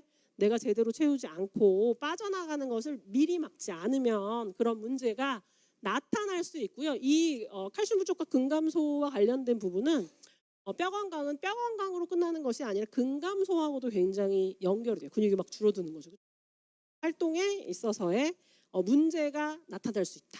그래서 요즘의 트렌드는 뭐냐면 칼슘을 아무리 강조해도 절대량적인 칼슘을 섭취를 왕창 늘리는 것이 어렵기 때문에 얘가 잘 활용될 수 있도록 똑똑하게 섭취하자. 칼슘의 흡수를 돕고 이용을 도울 수 있는 아까 이야기해 주신 칼슘과 마그네슘, 비타민 D 이런 다양한 영양소를 함께 마치 솔루션처럼 묶어서 섭취하는 것이 훨씬 더 똑똑한 섭취다라고 이야기를 하고 있고요. 그래서 이야기하고자 하는 것은 바로 비타민 D예요. 비타민 D는 우리 모르시는 리더님 없으실 거예요. 요즘이 정말 올 여름 대한민국이 비타민 D를 합성하기 가장 좋은 때였어요. 39도 정도가 될 때 직사광선이 막 내리칠 때 이제 맨몸으로 나가서 조금만 이렇게 걷고 조금 일광욕 하시면 비타민 D가 우리 몸 안에서 막 생성됐을 거예요. 뭘 가지고? 우리 몸 안에 있는 콜레스테롤을 가지고. 몸에서 합성되는 이 콜레스테롤의 그 이름이 콜레칼시페롤이거든요. 콜레스테롤을 가지고 콜레, 칼슘의 칼시, 마치 호르몬처럼 작동하는 몸 안에서 만들어지는 비타민 D. 근데 자외선 차단제를 바르시면 안 돼요. 양산을 쓰시면 안 되고요. 뭐 이렇게 토시 입거나 이래도 안 돼요. 그냥 정말 맨살로 마셔야 되거든요. 이게 사실은 좀 어려워요. 비타민 D 자외선이 아주 깊숙하게 들어오면 사실은 자연적으로 만들어지는 거고 또 한 가지 문제가 뭐냐면 간과 신장에서의 과정을 거치기 때문에 간과 신장에 약간의 문제가 있거나 또 비타민 D는 지용성 비타민이기 때문에 체지방이 많으면 걔가 활성형으로 돌아다니지 못하고 이 지방층에 갇힐 수가 있어요.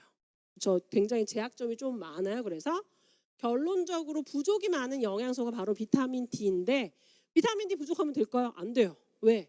뼈 건강적인 측면 말고도요. 면역이나 만성 질환이나 그 외에 굉장히 비정상적으로 증식하는 세포의 통제 이런 부분까지도 비타민 D가 얘기되고 있거든요. 아까 제가 스카이라이프 수용체 이런 이야기를 했는데 비타민 D를 연구를 해봤더니 우리 몸에 굉장히 많은 기관들이 뭘 가지고 있냐면 비타민 D 수용체를 가지고 있어요.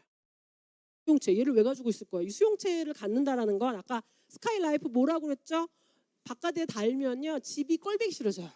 밖에 잘 안 보이잖아요. 막 다시만 우산만 하니까. 그리고 또 어떠냐면 돈을 내야 돼요. 우리 몸 안에 다양한 기관이 얘를 인지하기 위해서 수용체를 갖췄다. 돈을 내면서 에너지를 쓰면서 무언가 수용체가 있다라는 것은 기능이 없으면 그렇게 할 필요가 없거든요. 그래서 비타민 D의 영역은 아직까지도 사실은 계속 연구되고 있다. 왜 연구하고 있냐? 초반에 연구를 안 했어요. 왜냐하면 비타민 D가 햇볕을 받으면 만들어지니까. 체내에서 만들어지니까 얘는 비타민의 어떤 영역에서 약간 열외로 뒀던 거예요. 아프면은 햇볕을 쬐세요. 뭐 이렇게 막 얘기했잖아요. 예전에 막 아픈 사람들 저 그런데 햇볕가에 쭈루룩 앉아서 막 그 햇볕 쐬라고 했던 이런 부분들이 바로 비타민 D와 관련된 내용이다라고 말씀드릴 수가 있고 또 요즘에는 비타민 D가 부족하신 분이 많아요. 이전보다. 왜? 비타민 D가 하는 역할이 너무너무 중요하다 보니까 섭취해야 된다라고 권장하는 그 양을 확 늘렸어요. 연구가 진행이 되면서 그래서 비타민 D에 대한 조사를 해보면 조사받는 분의 10명 중 9명이 비타민 D가 부족해요. 거의 대부분. 그래서 아마 굉장히 많은 분들이 여기 리더님들께 비타민 D 없니? 이런 질문 하셨을 거예요. 어떤 분들이냐면 임신부? 왜? 초기 임산부들 산정 검사에 비타민 D가 포함이 됐어요. 혈중 비타민 D 레벨을 체크하는데 하면은 거의 대부분 굉장히 낮으신 거예요. 면역 저하자, 연세가 많으시거나 몸이 아프신 분들의 경우에 있어서도 혈중 비타민 D 레벨을 체크하는데 어떨까요? 낮아요. 그렇죠? 낮은 이런 문제가 나타나게 된다. 그 이유는 뭐? 햇볕을 이전만큼 충분하게 못 쬐고요. 합성하는 데 필요한 이런 요소, 이 단계에 있어서의 어떤 결함, 간과 신장에서의 부담이 있거나 체지방이 너무 많거나 이런 어떤 문제 때문에 또 한 가지 식단에도 비타민 D가 그렇게 많지가 않아요. 그런 음식들을 우리가 계속 많이 먹기 조금 어렵다. 식물성 소스 중에는 표고버섯이 조금 많이 들어있는데요. 맨날 말린 표고버섯을 내가 막 먹을 수가 없어요. 특히나 애들은 절대 안 먹죠, 그렇죠? 기가 막히게 불고기에 아주 잘게 썰어서 넣어도 기가 막히게 찾아서 다 빼내잖아요, 그렇죠? 안 먹어요. 그리고 또 이 비타민 D와 관련된 이런 부분 국민건강 영양 조사를 통해서 이 부분이 우리나라 사람들 대부분 낮은데 혈중의 레벨이 얼마나 낮은지 또 그 낮은 것을 끌어올리기 위해서는 어떤 노력을 해야 되는지에 대한 실험을 조금 해봤는데요. 국민건강영양조사의 자료를 근간으로 해서 우리나라 사람들의 거의 대부분이 그냥 부족한 정도가 아니라 결핍의 단계까지 비타민 D 레벨이 굉장히 많이 떨어져 있고 이 부분을 끌어올리기 위해서 그러면 권장량만큼 먹으면 되나요? 결핍까지 떨어졌을 때는 말 그대로 앵꼬가 난 거죠. 그렇죠? 앵꼬가 난 상황이기 때문에 완전 바닥이 드러난 이런 상황이기 때문에 얘를 채우기 위해서는 단기간으로는 고함량을 섭취하시면서 혈중의 레벨을 끌어올리는 게 필요하다. 이런 어떤 부분들을 실험을 통해서 확인했다라는 것. 비타민은 또 그리고 비타민 D는 또 누구랑 같이 하면 좋을까요? 이 비타민 D는 칼슘이라고 하는 뼈 건강과 관련된 굉장히 중요한 미네랄과 함께 코업을 하는데 걔가 제대로 된 장소, 혈관에 심착되는 것이 아니라 뼈에 가서 제대로 잘 들러붙도록 하기 위해서는 칼슘과 비타민 D에 또 플러스로 비타민 K를 함께 하면 훨씬 더 좋다. 비타민 K가 칼슘의 내비게이션의 역할을 해서 뼈에 가서 얘가 단단하게 잘 들러붙도록 도와준다. 이 부분까지 그래서 먹을 때는 똑똑하게 효율적으로 함께 도움을 주는 도우미가 있다. 혼자 가는 거는 힘들지만 여럿이 함께 가면 최종적인 목적지에 잘 도달할 수 있는 거잖아요. 또 간혹 가다가 칼슘에 대한 이런 이야기를 할 때 칼슘 많이 먹으면 안 된대. 동맥경화가 온대. 이런 어떤 부분들 뭐냐면 칼슘을 과도하게 섭취했는데 이제 과도하게 섭취한 칼슘이 뼈가 아니라 혈관에 침착되면 문제가 생길 수가 있거든요. 그래서 그 부분을 혈관이 아니라 뼈에 가서 제대로 잘 단단한 뼈를 구성할 수 있도록 도와주는 내비게이션의 역할 누가? 비타민 K가. 여기 리더님들 요즘은 운전할 때 어떻게 가시나요? 지도를 보면서 가시나요?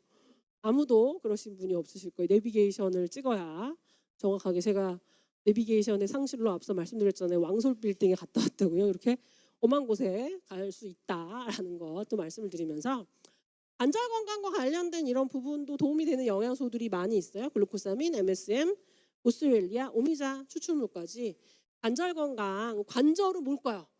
이 관절은 뼈가 세워놓은 어떤 면에서 보면 아파트로 치면 얘는 콘크리트죠. 근데 콘크리트만 있어서 아파트가 지어지지 않아요. 벽을 축축축 살수 근육이 있어야 되고 이 관절은 아파트니까 움직일 수는 없지만 경우에 따라서는 뭐 지진이 일어나면 걔가 무너지지 않도록 하는 뭐 약간은 내진 설계 내 몸이 제대로 잘 유지될 수 있도록 서포팅하는 이런 역할을 관절이 한다라고 이해하시면 좋으실 것 같습니다. 운동 범위가 크고 움직이는 횟수가 많은 곳에 관절이 있는데요.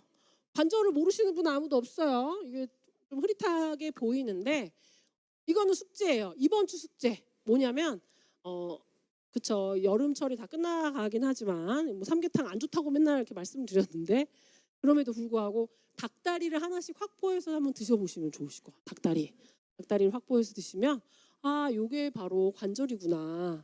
잘 발골해서 드시면 뼈의 끝에 말단이 어떻게 되어 있냐면 둥구스름하게 되어 있는 게 보이실 거예요. 둥구스름하게 되어 있고 얘를 아주 또 잘 발라서 먹다 보면 뼈의 끝 말단에 아주 얇은 불투명한 막이 있는 거가 보이거든요. 배가 관절이에요. 생각보다 얇아요. 아주 막 두툼하게 이렇게 있는 게 아니라 굉장히 얇게 구조가 되어 있는 게 아마 보이실 텐데요. 그러면 내가 먹은 닭에는 없을 수도 있잖아요. 생각하실 수가 있잖아요. 아니에요. 예외 없이 다 보이실 거예요. 아주 잘. 왜? 이 닭의 수명이요. 12년 정도가 되거든요.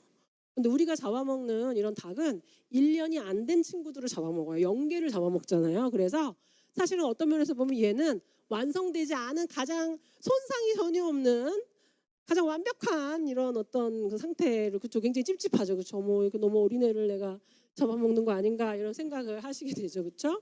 그래서 이 관절의 구조 뼈가 둥구스름하게 있어서 뼈와 뼈가 둥구스름하게 해도 만나면요. 자갈돌멩이 두 개를 탁 부딪히면 혹은 얘를 갖고 막 문대면 소리가 나고 막 이렇게 가루가 생기잖아요. 그래서 그렇게 하지 않기 위해서 이 조직을 보호하기 위해서 여기다 막을 씌워놨다라고 생각하시면 되고 그게 바로 관절인데 그거 말고 그것로만은 조금 원활하게 움직이는데 좀 어려움이 있겠죠. 그 어떤 주머니 안에 얘네들을 담아놓고 거기에 윤활액까지 넣어놨다. 그렇죠? 이해가 되시죠? 둥구스름한 뼈의 말단 끝단에다가 막을 씌워가지고 또 그 주머니 안에 물을 가득 담아서 얘가 이렇게 윤활액을 가지고 얘가 잘 움직이도록 만들어 놓은 것이 바로 관절이다. 충격을 완충해야 되고 윤활작용, 편안함을 줄 수 있는 연골활막 인대 근육으로 구성된 조직이 관절이다라고 이해를 하시면 좋으실 것 같은데 아주 얇은 구조이지만 그 연골을 살펴보면 이렇게 아주 쫀쫀한 어떤 면에서 보면 화장 스펀지 쫀쫀하죠, 그렇죠? 그렇게 되어 있다라고 이해하시면 돼요. 건강했을 때는 요래요. 그런데 걔가 나이가 들면 어떻게 되냐면 이 스펀지도 오래 쓰면 막 그쵸 너덜너덜해지잖아요. 나의 몸 안에 있는 이런 연골도 오래 쓰게 되면 오래 쓴다라는 것은 뭘까요? 활동을 많이 해도 그럴 수가 있고요. 더 나아가서는 나이가 많아지면 어쩔 수 없이 이 부분이 이렇게 닳아질 수밖에 없다. 나이가 들면 이 부분이 굉장히 빠르게 감소가 되는 것을 확인하실 수가 있고요. 그래서 도움이 되는 영양소를 살펴보면 글루코사민이에요. 이 글루코사민 연골의 구성 성분을 만드는 전구 물질이기도 하고요. 연골 세포의 생성을 촉진하기도 하고 심지어는 윤활액까지도 만들어낸다라고 설명드릴 수가 있고요. 이 연골에 있어서의 프로테오글리칸의 합성 능력이 나이가 들면 굉장히 급격하게 줄어든다. 줄어드니까 이제 그 달아진 것을 채우지 못해서 이렇게 빵빵 구멍이 뚫리는 이런 문제가 생길 수가 있다. 뼈의 말단을 잘 보호하지 못하는 거죠, 그렇죠? 그리고 또 도움을 줄 수 있는 것은 MSM이에요. 식이유황이라고 이야기를 하는데 이 식이유황 같은 경우에는 무언가 이제 연골 조직이 손상이 되면 거기에 염증 반응이 생기거든요. 염증 반응이 생기면 그것 때문에도 아파요. 근데 이 MSM은 그런 비정상적인 염증 반응이 덜 일어나도록 도와주는 역할을. 그래서 관절의 움직임에 도움을 준다. 그래서 이 MSM 관련된 인체 적용 시험 살펴보면 통증을 경감시켜주고요. 경직도, 뻣뻣한 거죠. 경직도를 완화시켜주는 이런 결과를 확인할 수가 있는데 우리가 봐야 되는 것은 뭘까요? 뉴트라이트의 조인트 가드는 글루코사민만 담겨 있나요? 아니면 MSM만 담겨 있나요? 이 두 가지가 동시에 다 있잖아요. 이 동시에 다 있는 원료를 통해서 관절 통증을 더욱더 효과적으로 인체 적용 시험이 동시에 두 개의 원료를 썼을 때 결과가 있어요. 이렇게 낮춰주고 관절의 가동성을 빨간색 그래프죠. 낮춰주고 일상 수양 능력이나 진통제 사용을 낮춰주는 이런 가능성을 글루코사민과 MSM의 동시 사용을 통해서 만나보실 수 있다는 것. 또 뉴트라이트에는 글루코사민과 MSM만 있는 것이 아니라 시중에 나와 있는 말 그대로 관절 건강에 도움이 된다라고 알려져 있는 사실상의 거의 모든 원료가 부원료로 들어있어요. 보스웰리아도 들어있고요. 비타민 C도 들어있고요. 그래서 근골격계의 건강을 위한 뉴트라이트의 아주 빵빵한 남다른 제품 포트폴리오를 이제 살펴볼 건데요. 이 포트폴리오가 왜 중요한지 우리가 열심히 굿모닝 하고 있는데 이 굿모닝이 왜 중요한 걸까요? 우리 주변을 살펴보면 이제 조금 너무 지쳤잖아요, 그렇죠? 재밌는 내용 잠깐 이 바쁜 와중에 잠깐 하자면 먹을 게 말 그대로 많아요. 달달한 거 많아요. 유행했던 음식들이잖아요. 탕후루부터 시작을 해서 두바이 초콜릿, 두바이에서는 오지 않은 두바이 쫀득 쿠키, 한국에서 만든 거잖아요. 너무너무 먹을 게 많은데 이런 너무너무 맛있는 음식 우리만 먹어서 문제인 걸까요? 뱃속의 아기들도요 단맛을 좋아한대요. A 같은 경우에는 엄마가 똑같은 애인데 엄마가 뭘 먹었더니 이렇게 이런 표정을 전문 용어로 두 자로 뭐라고 하죠? 죽상이라고 이야기해요. 죽상을 하고 있잖아요. 인상을 쓰고 있어요. 얘가 왜 죽상을 하고 있냐면 엄마가 맛없는 거 먹었거든요. 쓴 거를 먹었어요. 케일인가요? 케일을 먹었고요. 얘는 두바이 쿠키 아니고요. 쫀득 쿠키 아니고 당근. 달달한 당근 이것만 먹어도 애가 이렇게 빵긋 웃는 거를 볼 수 있어요. 그래서 뱃속의 아이를 웃게 하기 위해서 그럼 단 거를 먹어야 한다는 말이냐? 사실 그건 아니고요. 아이들은 입맛이 그렇게 예민하다라는 것을 보여드리면서 이런 문제되는 음식들 누가 많이 먹냐면요. 애들이 많이 먹어요. 소비층, 비만이 굉장히 늘어나는 이런 문제를 가지고 있고 이렇게 늘어난 비만이 아이의 성장, 만성질환에 영향을 줄 수가 있고요. 20, 30대 같은 경우에는 또 어떨까요? 어렸을 때 먹었던 식습관이 그대로 이어져서 비만뿐만이 아니라 굉장히 이른 시기에 다양한 만성질환에 걸릴 가능성이 높다. 그래서 20, 30대는 좀 식생활에 문제가 있어요. 근데 40, 50대부터는 어떠냐면 여기 보이시죠? 나쁜 거 안 먹었어요. 밥만 먹어도 사실 문제예요. 이 시기부터는. 이미 대사도 떨어졌고 소화도 잘 안 되는 데다가 여러 가지 다양한 만성질환의 씨앗이 우리 몸의 곳곳에 이미 뿌려져 있기 때문에 말 그대로 너무 슬프게도 밥만 먹어도 문제가 생긴다. 60, 70대는 어떨까요? 60대 이상. 60대 이상은 또 이런 거예요. 이제 나 혼자 홀가분하게 나의 건강을 내가 챙기면서 내가 좋아하는 걸 내가 먹으면서 여성분들을 지금 예시로 들고 이제 내가 좋아하는 과일을 먹으면서 혹은 내가 좋아하는 빵이나 떡이나 이런 거 그냥 나 혼자니까 홀가분하게 누구 밥 차려줄 것도 없이 간단하게 먹으면서 나의 건강을 내가 챙겨보겠다 라고 했다 더 큰 일이 난다는 거죠. 근감소나 여러 가지 다양한 만성질환에 더 쉽사리 걸릴 수가 있다. 해결책은 뭐냐면 식습관하고 운동하고 생활습관 자체를 개선해야 되는데 생활습관의 키는 뭐냐면 기존에 먹었던 음식을 바꿔야 된다는 거예요. 가장 중요한 거 뭘까요? 아침, 안 먹던 아침을 건강하게 먹어야 된다라는 건데 여러 옵션을 지금 보여드리고 있거든요. 건강한 아침의 옵션, 뭐 저마다 나는 과일, 나는 우아하게 티와 함께 이런 거 스콘 먹을까 이런 생각하실 수도 있는데 그런 거 말고 그래도 이 중에서 그나마 좀 건강한 선택이라고 할 수 있는 뭐 과일이 될 수도 있지만 그러면 시나리오대로 되지 않으니까 고구마를 한번 골라볼게요. 고구마를 골랐는데요. 탄수화물 음식이에요. 똑같은 고구마인데 얘는 똑같지 않아요. 그렇죠? 너무 잘 알고 계시겠죠. 얘는 탱이고요. 얘는 구웠고요. 얘는 쪘고요. 얘는 튀겼어요. 더 뭐 말 안 해도 얘는 나쁘다는 거를 너무 잘 알고 계실 거예요. 근데 그러면 이 세 개가요. 좀 아리까리해요. 생은 괜찮은가? 찐 건 괜찮은가? 구운 거는 맛있잖아. 뭐 이런 여러 가지 다양한 생각. 똑같은 거에다가 열만 가했기 때문에 열량적인 측면도 다르지 않을 거다. 이렇게 생각을 하시죠. 심지어 이 생 같은 경우에는 굉장히 많은 분들이 채소라고 생각하시는 분이 있어요. 그렇죠? 나는 그런 적이 없다라고 이야기하지만 식당에 가면 제가 기억이 나요. 순천 같은 경우에는 소금물에 절였다가 이렇게 탁탁 생으로 된 거 고구마 먹으라고 주잖아요. 맛있으면 먹고 밥 먹고 또 먹고 그러잖아요. 그러면 안 된다라는 거예요. 물론 생이기 때문에 소화 흡수가 조금 떨어져서 혈당에는 영향을 좀 덜 미칠 수 있지만 이런 거를 표현하자면 이렇게 표현하고 싶어요. 매에는 장사가 없다고요. 밥도 먹고 이렇게 밥 다 먹고 막 생으로 고구마 깎아 먹으면 살이 찐다. 그러면 찐 거하고 구운 거 이거는 무슨 차이일까요? 그거를 이야기하기 위해서는 당독소를 이야기해야 돼요. 당독소. 똑같은 음식이지만 어떻게 먹는지에서 너무나도 차이가 난다라는 거예요. 그 차이대 포인트는 뭐냐면 열이에요. 열.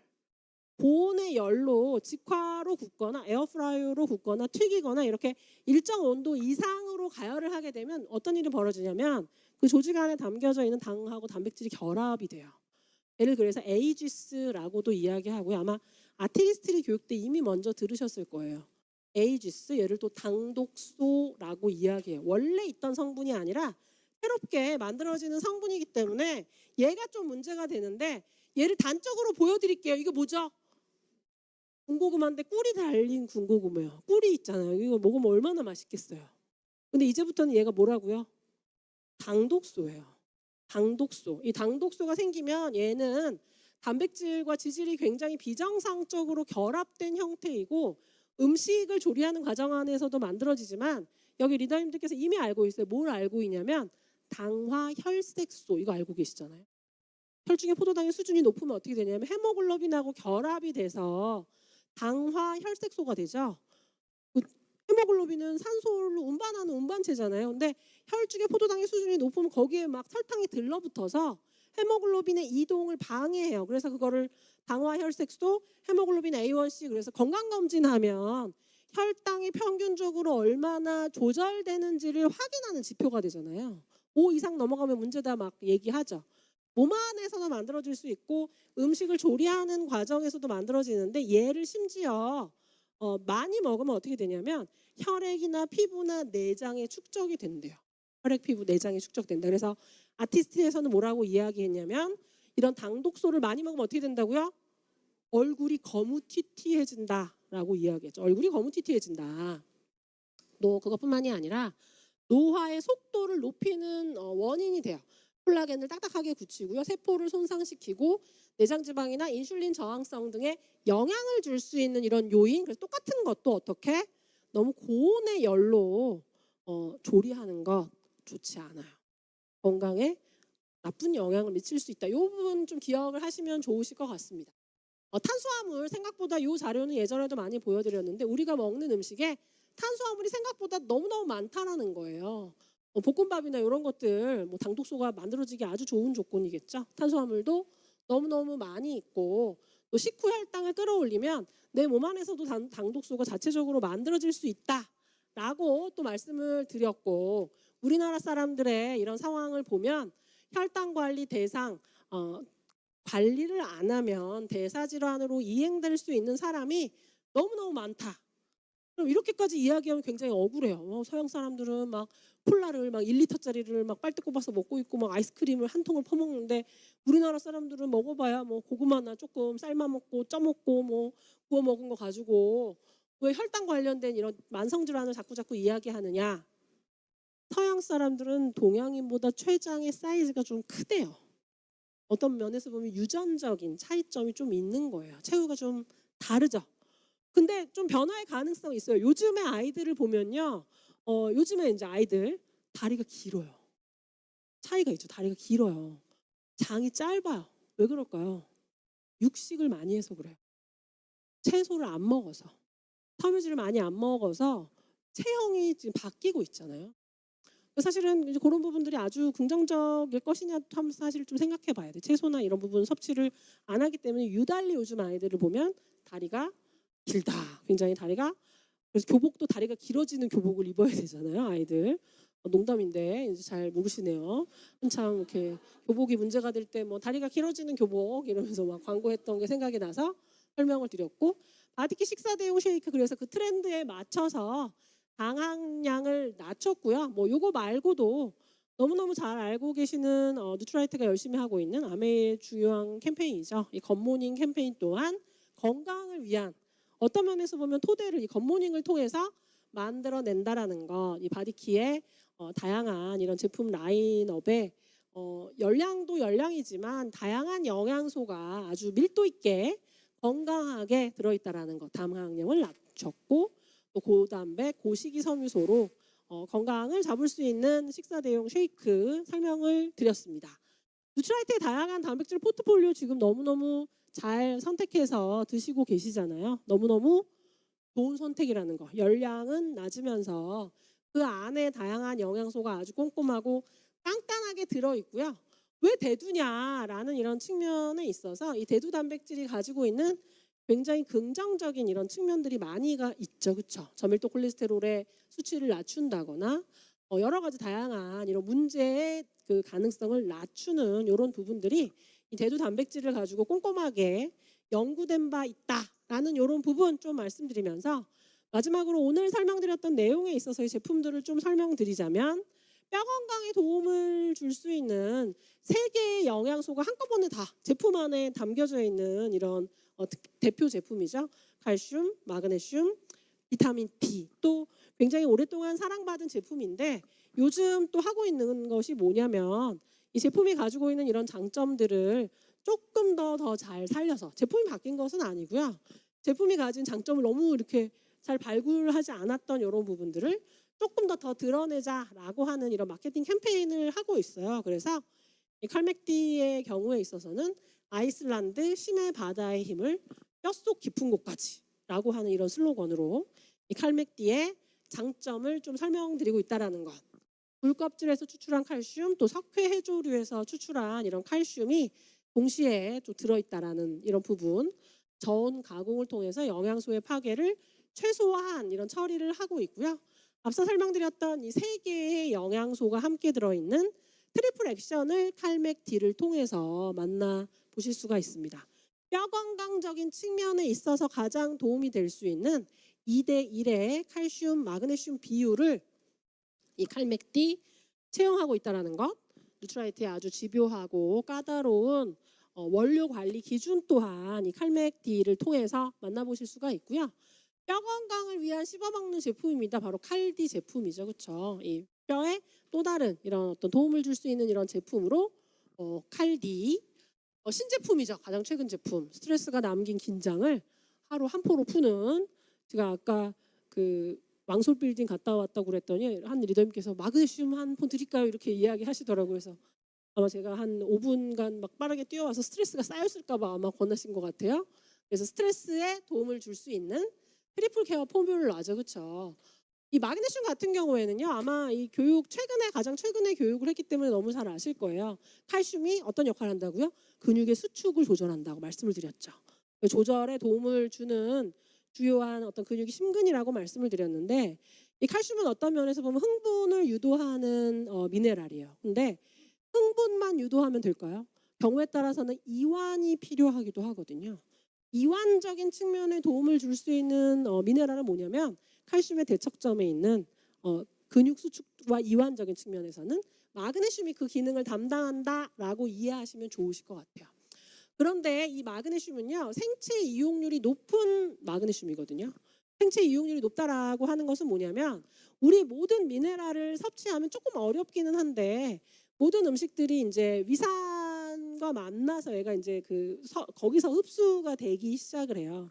마그네슘만 거기서 흡수되는 것이 아니라 다른 여러 가지 다양한 미네랄이 사실은 조금 경쟁적으로 흡수가 될 수가 있거든요.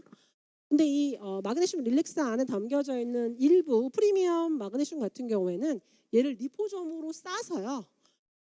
다른 모든 미네랄들이 통과하는 그 문이 아니라 얘를 장까지 끌고 와서 거기서 직접 흡수시키는, 손쉽게 말하면 뭐냐면요. 1층부터 100층까지 1층, 2층, 3층, 4층 올라가는 엘리베이터에 여러 다양한 친구들이 줄 서서 기다리고 있는데 이 프리미엄 마그네슘 같은 경우에는 얘를 리포점으로 싸서 그 엘리베이터가 아니라 그 옆쪽에 따로 마련되어 있는 1층부터 100층까지 바로 가는 다른 엘리베이터에 태워서 우리 몸에 보낸다라고 이해하시면 좋으실 것 같아요. 그러니까 결론적으로 어떨까요? 흡수가 빨라요. 생체 이용률이 높다라고 생각을 하시면 됩니다. 3중 코팅으로 흡수까지 고려한 프리미엄 마그네슘이다. 특허받은 3중 코팅으로 위에서 보호되어 위에서는 다양한 다른 미네랄이 이온화돼서 경쟁적으로 흡수되는데 거기서 흡수되는 것이 아니고 어디라고요? 장에 가서 흡수될 수 있도록. 그럼 장에 가면 얘만 타는 특수한 경로를 타고 이제 장 점막을 비집고 들어가는 거예요. 그래서 굉장히 빨리 흡수될 수 있도록 3중 코팅의 리포점 유사 구조를 가졌다라고 이해하시면 좋으실 것 같고, 그것뿐만이 아니라 릴렉스 하는 데 도움이 되는 녹차에서 추출한 성분이죠. L테아닌 성분이 그 안에 담겨져 있습니다. 근육을 이완하고 긴장도를 낮춰주는 이런 어떤 특징을 가지고 있기 때문에 이 마그네슘 릴렉스도 거기에 에너지를 또 충전하는 데 도움을 주는 비타민 B6까지 좀 담겨져 있죠. 그래서 굉장히 떨리고 뭉치는 스트레스가 많은 순간 언제가 있을까요? 뭘 하려고 그랬는데 굉장히 당황했을 때, 혹은 굉장히 중요한 자리를 앞두고 있을 때, 요럴 때 무언가 이완하고 릴렉스 하는데 도움이 되겠죠. 그리고 하루 중에 이완되면 좋은 시기 언제일까요? 지금 이 순간에 이완되면 잠이 오겠죠. 지금 말고 오늘 하루를 다 이제 마감하시고 이제 집에 가셔가지고 편안하게 쉬고자 할 때, 오럴 때 도움이 될 수 있다.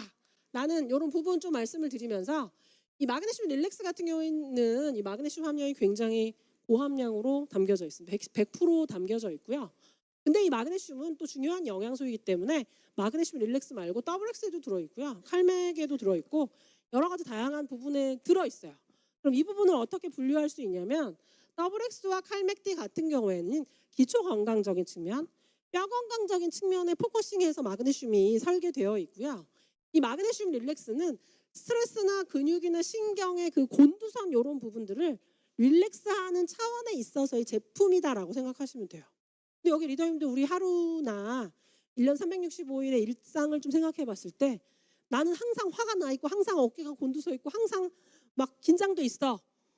사실 그렇게라고 이야기하기는 좀 어렵죠. 그렇죠? 그래서 무언가 그런 긴장도가 굉장히 높아졌을 때 선택적으로 드실 수 있는, 사실 에브리데이 드시는 제품은 아니에요.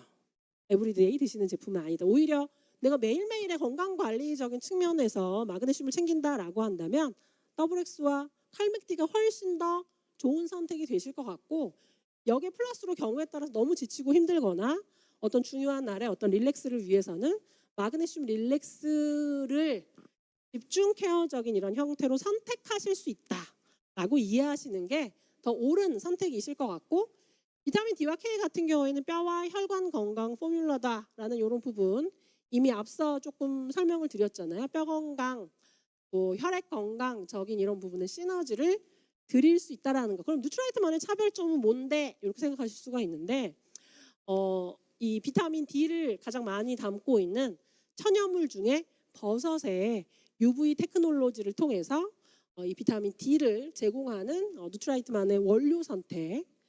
그 비타민 K도 우리가 알고 있어요. 원래는요, 장에서 장내 미생물이 만들어내는 비타민이 비타민 K거든요.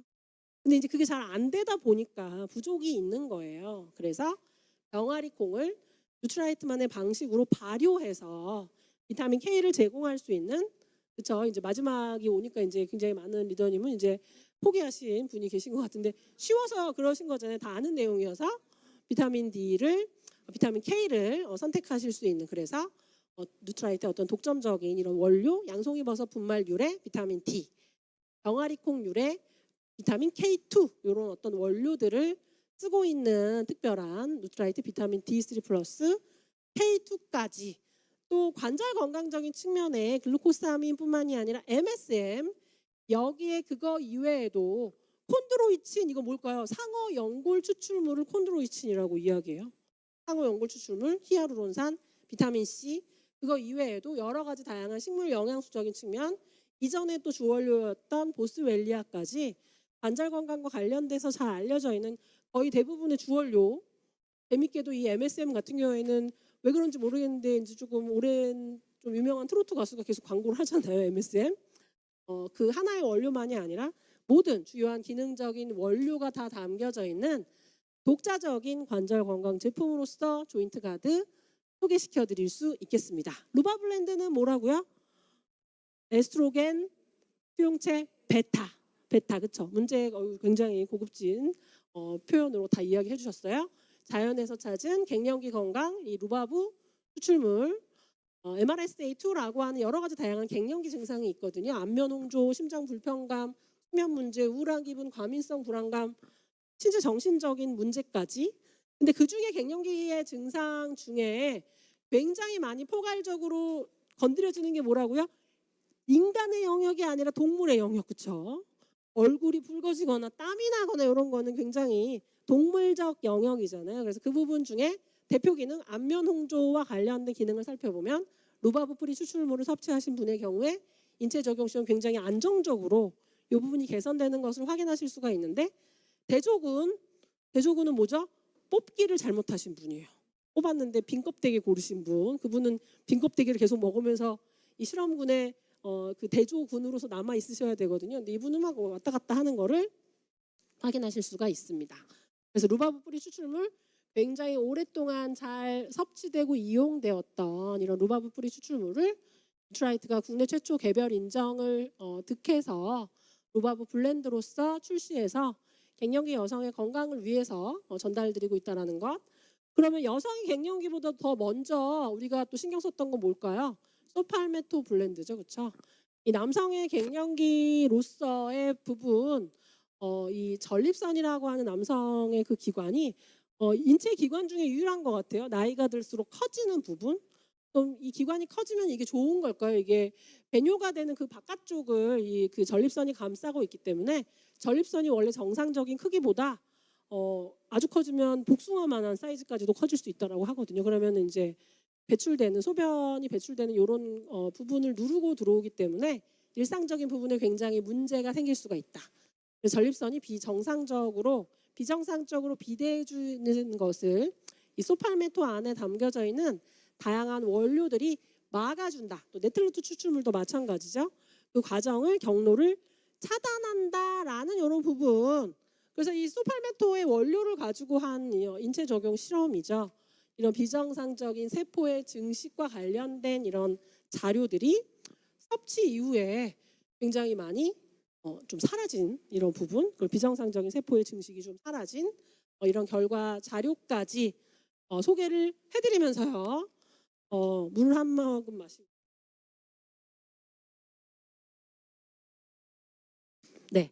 마지막까지 열심히 들어주셔서 너무 감사하고요. 이게 사실 쉬운 과정은 아니에요. 이 하나의 제품 어떤 면에서 보면 원래는 1시간씩 해야 되는 이런 제품들을 경우에 따라서는 막 5분 만에 후루룩 막 이렇게 넘어갔잖아요. 그래서 내가 오늘 이거 들었다고 해서 다 안다라고 이야기하기는 조금 어렵지만 이미 말씀드렸죠. 여기 리더님들께서는 굉장히 좋은 누트라이트의 그 마이 웰니스 랩 가이드북 3편의 영양 성분표 정말 추천드립니다. 걔를 한번 꼼꼼히 읽어보실 것을 정말 적극 추천드리고요.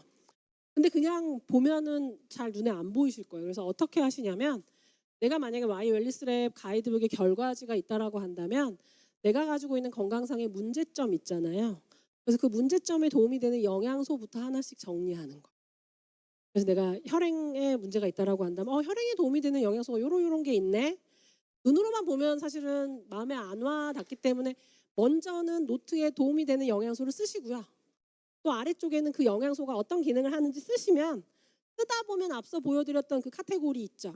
혈중의 불순물을 제거하는 데 도움이 되는 성분. 또 혈행인데 불순물을 제거하는 포인트 말고 혈관을 확장해주는 이런 포인트의 영양소들이 있어요.